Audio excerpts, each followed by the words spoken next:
Hi, I'm Becky Dungeon Girl, and today I'm going to rib in shields. This is what D&D thinks is a shield.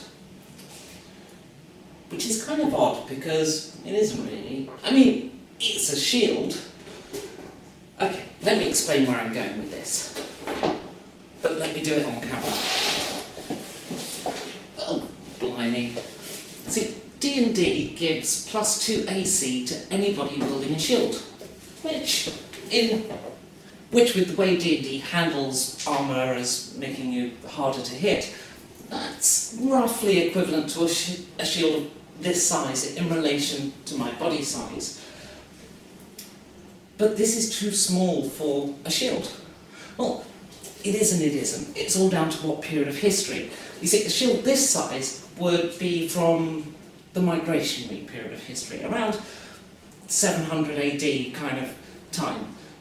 After then, shields started to get somewhat larger, and all of the other equipment in D&D, it starts at the Dark Ages and goes through the Middle Ages.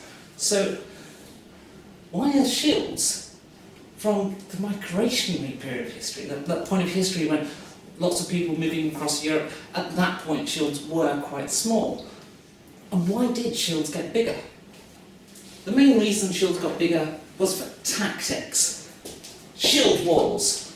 Warriors would line up on the battlefield and their shields would overlap with the person next to them, causing a wall of solid wood that they had to get past. Well, wood and hessian and stuff. I mean, actually, that's dog tube, but shh. This unit approach to fighting hadn't really been seen since antiquity, when you had the Romans with their tower shields and the Greeks with their phalanx units. For some reason, this fell out of favour during the migrationary period, and we saw smaller shields. But then, come the Dark Ages, the advent of the Vikings, the Saxons, the Normans and so forth, shields started getting bigger. Shields wouldn't get this small again until later on in the medieval period, when the heater shield appeared, a metal shield with a square top and an angled bottom. And that was a variation of the kite shield, which preceded it. That was a wooden shield and was used by cavalry. So why doesn't D&D give an AC bonus to the person next to you unless you're a paladin? Well, in my mind, that could only be because the shield is this small, in relation to my body size. And if I did turn up with this shield to a battle, the person next to me would likely refuse to fight there.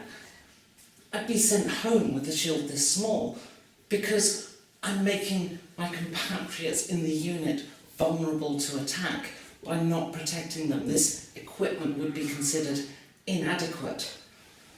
So, why don't shields in D&D grant a defensive bonus to those around us unless we're a paladin?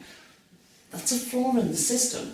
And what's more, why don't adventurers get up in arms when the people who fight alongside them aren't bringing a shield to help protect them?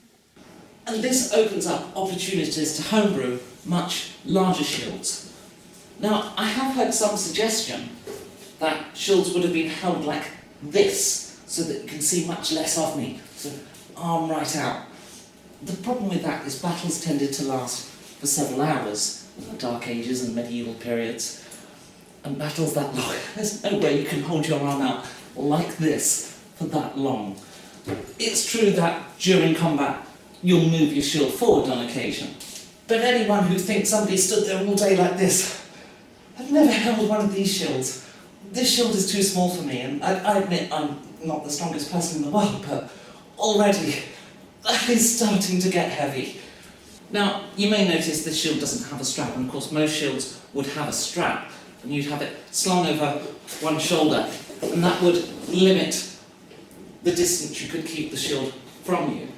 You could, of course, take the strap off and have the mobility that way, but if you're holding it all day, it actually helps quite a lot to take some of the weight on your shoulder.